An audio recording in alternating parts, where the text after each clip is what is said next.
दोस्तों सबसे बड़ी खबर निकल के आ रहा है पवन सिंह को लेकर। जी हाँ दोस्तों, आपको बता दें पवन सिंह लाइव में आकर खेसारी लाल यादव को टारगेट करते हुए क्या क्या बोले हैं, जिसे खेसारी लाल यादव के फैन में काफी बवाल मचा है। तो दोस्तों खबरें में बने रहे, आपको पूरे विस्तार से बताते हैं। तो दोस्तों खबरें में आगे बढ़ने से पहले छोटी सी रिक्वेस्ट है, अपने चैनल को सब्सक्राइब नहीं किया तो प्लीज सब्सक्राइब कर लीजिए और इस वीडियो को लाइक कर दीजिए। तो दोस्तों आप इस लाइव वीडियो में देख सकते हैं।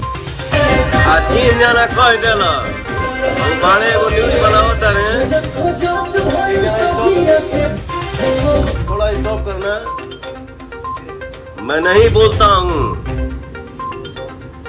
अच्छा दिन सला कोई नहीं तो फिर सोच लिया अपन हाथ, ये है वो है दिस है दैट है, बहुत मार मारो।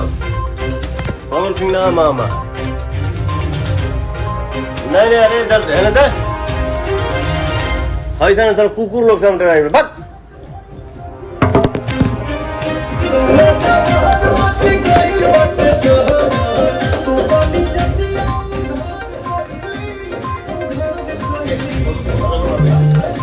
वो ये नहीं है, जिसका फैन हो उसका बड़ाई करो,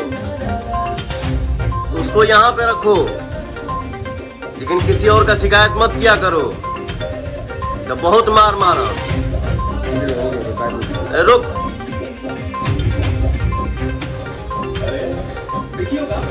दोस्तों आप लोगों से बता दें पवन सिंह खुलेआम चैलेंज दे रहे हैं खेसारी लाल यादव को। पवन सिंह का कहना है कि मैं इन कुत्तों से नहीं डरता, जिस दिन सना गया उस दिन अपना हाल समझ लेना खेसारी। दोस्तों आप लोगों से बता दें पवन सिंह के इस बात से पता चल रहा है खुलेआम धमकी दे रहे हैं खेसारी लाल यादव को। तो दोस्तों आप इन दोनों में किनका फैन है, कमेंट में जरूर बताइए।